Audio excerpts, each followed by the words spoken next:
Pastrimi kanaleve kulluese dhe vaditëse është një proces i rëndësishëm për menaxhimin e ujit në tokat bujqësore, veçanërisht gjatë periudhës pranverë-verë. Në qarkun e Gjirokastrës po vjen puna intensive për pastrimin dhe mirëmbajtjen e këtyre kanaleve, me qëllim sigurimin e vaditjes së tokave bujqësore dhe jo vetëm. Po vazhdojmë punimet për gjithë kanalet vaditëse. Aktualisht kemi bërë rreth 14-15 km, nga 20-25 janë gjithë në njësitë administrative të gjitha kanalet.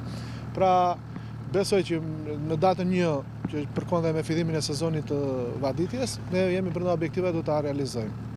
Një pjesë e këtyre kanaleve ka nevojë për më shumë se një ndërhyrje në vit për të ardhur në ndihmë fermerëve që kultivojnë prodhime bujqësore. Për të gjitha këto punime, besoj që hymë në punë të gjithë fermerëve. Janë 3.000 hektar që vaditen nga këto kanale.